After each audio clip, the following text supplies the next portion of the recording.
There's an old story about a Kisi man called Nyakundi. And Nyakundi had a bass guitar, the traditional bass guitar, they call it Obokano, only that it doesn't produce any bass.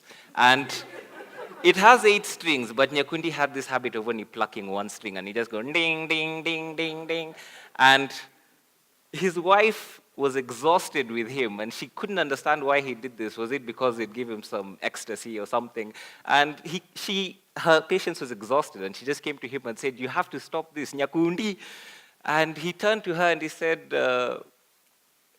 "All those other melodies that you'd like me to try are played by people who are looking for the place. I've found it."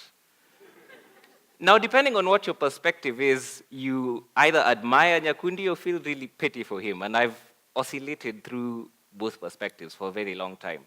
And this has to do with having a fixed mindset. When I think of a lot of people who have difficulty shifting their position, I think about Nyakundi, and I find it a useful exercise to ask myself every day, am I entering a small chamber in which I can't escape? Is there room in this view of reality to be able to expand? And why is this useful?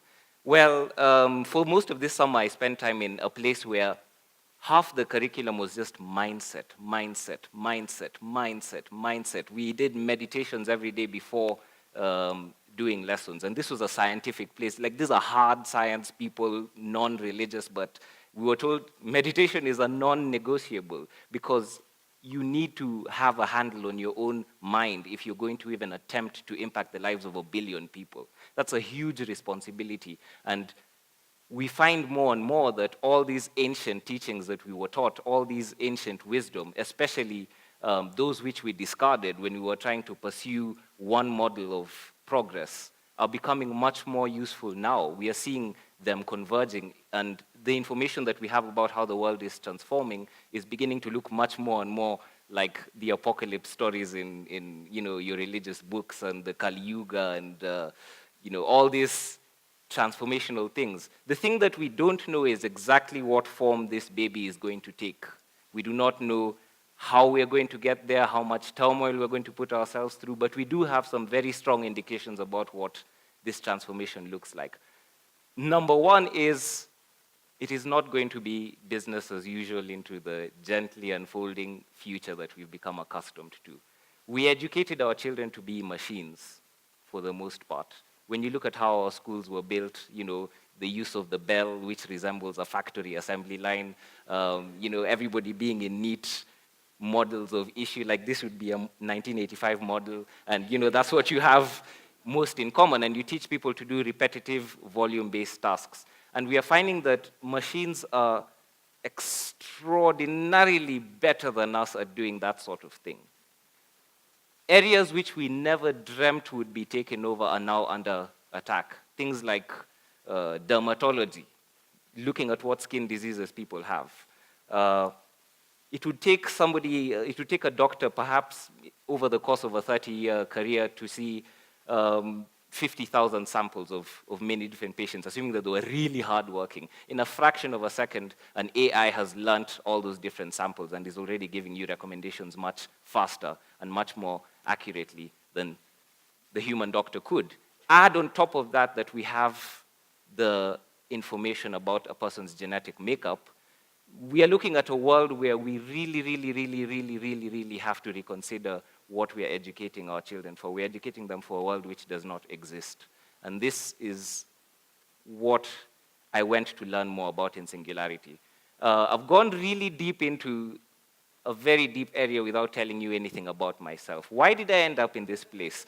Well, I'm not a scientist, I'm not a technologist, I'm not a mogul owning platforms or anything. What I am is a curious human being, and I am an artist. What is an artist? An artist is a member of a very broad range of disciplines which involve exploring one's own mind, modeling the world, and trying to do new things in new different ways. And it's how human beings advance and try new things and experiment with new things.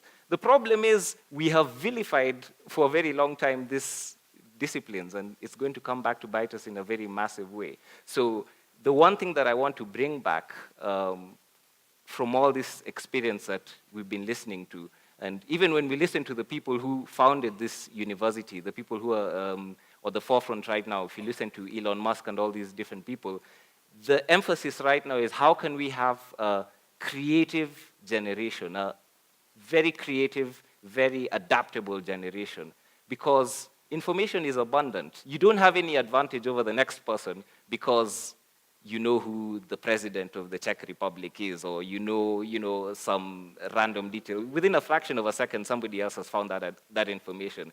Where your advantage comes from is, now that we all have this information in abundance, who is more creative in how they put it together and create something new? And what I really hope we can achieve together as we move forward is educate our children for creativity, number one. All other things will come. We educate our children for creativity, and that's why Engage is so special to me. I'll come back 1,000 times over if they ask me to come through, because you in this crowd are self-selected for this intelligence explosion which we are about to see. And that is an incredibly precious thing to find in this country. As we move into this next year, a lot of stupid people are going to say a lot of stupid things, but I hope that this little embryo that we've created can prosper and we can nurture each other's dreams and imagination. I haven't told you anything about myself. I probably should tell you. Yeah, problem with doing random speeches. Well, I was educated as a lawyer. I was educated as an accountant. Very traditional. People call me a nonconformist. That's nonsense. I'm the most conformist person you'll ever meet. I did all those things. I was very keen to make money, very keen to fit into the corporate structure.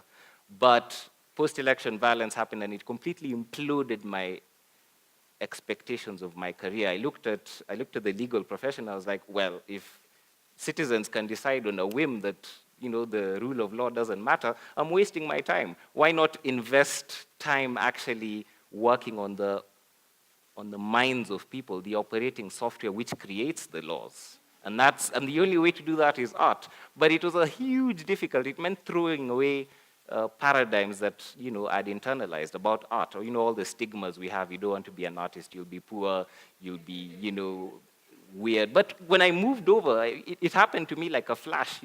Paul on the road to Damascus. I couldn't get out of bed one morning. The phone was ringing. I couldn't get out of bed. It was completely paralyzing. And the only thing that motivated me to move out of bed was I spotted my paintbrush and paint somewhere nearby.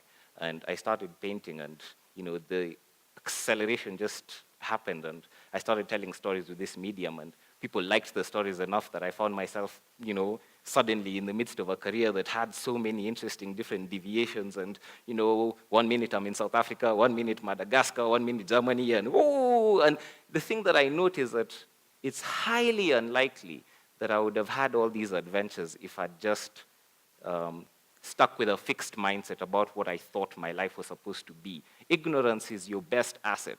If you're willing, it seriously is, it seriously is. If you're willing to make an ass of yourself, if you're willing to come up on a stage without knowing what you're going to say, as I did, and write it along as you're going, you go on so many other interesting tangents that you couldn't have written for yourself. So I didn't expect that a few months ago I'd be jumping out of aircrafts, controlling robots with my brain, and completely disrupting all the models I have for how the world works. I'm in an extremely frustrating place right now because we learn about these godlike powers that we have to impact the world. Godlike powers that completely even transcend the confines of governments or geography or whatever. Each one of us right now, we were raised all our lives to think of ourselves as marginal, that if you want to know stuff, you have to refer to somebody externally, whether it's Time magazine or whoever, TV. I don't want to spoil people's brands. Anyway, but what we are learning more and more is that we've done amazing things as a species. We're about to set up colonies in Mars right now. Amazing things. Nanotechnology that's going to allow things to, swim within our blood, identify cancers, eliminate us, eliminate that cancer. Stretch our lifespan twice as long. In this hall, there may well be people who live to 200 years.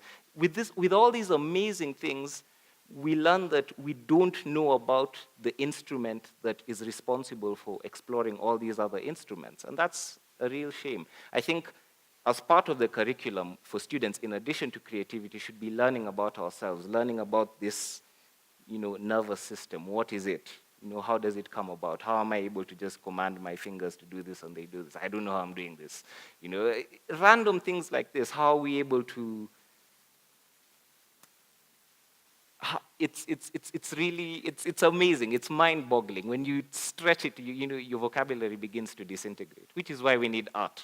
So before somebody flags me down, I'm sure I've touched 1,000 different things. I just want you guys to explode in ecstatic exploration of your creativity. It's where we find our humanity. It's where we find our dignity. And you don't have to buy all this fake crap that you get sold on, the free market, because all the nourishment, all the love, all the rejuvenation is available to you if you use that part of your brain that is so neglected. It is so neglected. The amygdala, the fight-flight reflex at the back of our brains, that's what we keep activating with all this negative news and, constantly, communicating fear, fear, fear, fear, fear, fear, fear. Of course, you're not going to see all the progress that's happening. Of course, you're not going to see all the opportunities which you have if that's your only context. So I must escape. Thank you so much. Thank you so much.